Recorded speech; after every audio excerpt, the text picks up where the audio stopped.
Hello everyone. ఏంటి mechanic shop చూపిస్తున్నాను, నా బండికి ఏమైంది అని అనుకుంటున్నారా? నా బండికి అయితే ఏం కాలేదండి. నేనైతే యోగి కోసం ఆన్లైన్ నుంచి బేబీ సీట్ అనేది తెప్పించాను. యాక్చువల్లీ బర్త్డేకి ముందు తెప్పించాను నేను, బట్ ఏంటి అంటే నాకు పెట్టించడానికి కుదరలేదు. ఇది ఇప్పుడు ఏంటంటే సీట్ అయితే అడ్జస్ట్ చేయించానండి. అయితే నేను ఇది తీసుకెళ్ళంగానే అక్కడ తన ఫీలింగ్ ఏంటంటే, అక్క మీరు తీసుకున్నారా? నేను రీసెంట్గానే ఇది ఒక ఇద్దరు దగ్గర చూశాను అక్క, వాళ్ళు కూడా తెప్పించుకున్నారు అని అన్నాడు అనమాట.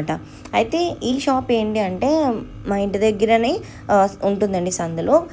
ఈ అన్నయ్య నాకు తెలిసినంత వరకు నా చిన్నప్పటి నుంచి కూడా పరిచయం ఉన్న అన్నయ్య. సో తన షాప్లో పనిచేస్తారనమాట వీళ్ళు. అక్క అక్క అని అంటూ ఉంటారు. సో ఏదైనా కావాలన్నా సమ్మర్లో కూల్ వాటర్ కానీ కొంచెంసేపు ఇక్కడ కూర్చున్నా కూడా, మేము ఇంట్లో ఎవరైనా లేకపోయినా కూడా ఒకరికి తోడుగా అన్నట్టు ఉంటారండి.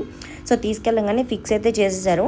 అండ్ ఇంకొకటి, ఈ స్టాండ్కి ఎట్లా వచ్చిందంటేనండి, నేను అనుకున్నాను చూడగానే ఇది అసలు ఎలా సెట్ చేస్తారు అని. సో వాడు అక్కడ ఇచ్చాడు కదా యూ షేప్ హుక్ ఒకటి, ఆ హుక్ పెట్టేస్తే ఇంకా దానికి ఇలా జస్ట్ తగిలించుకోవడమేనక్క, దానికి ఇంకా వేరేది ఏమి ఉండదు అని అన్నాడు. బట్ నాకేంటంటే స్టిల్ నిజంగా చెప్తున్నానండి, చాలా భయం వేసింది.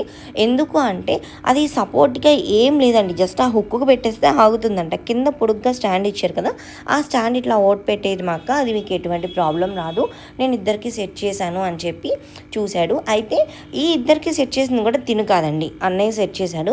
ఇది నేనంటే అప్పుడు ఒకసారి ఇలా అన్నప్పుడు ఆన్లైన్లో కొట్టి చూశాడు. అన్నయ్య చేస్తుంటే నేను చూశాను అక్క, నీకు ఒకవేళ అయిపోయిన తర్వాత ఇలా ఫోల్డ్ చేసి పెట్టేసుకోవచ్చు నువ్వు అని.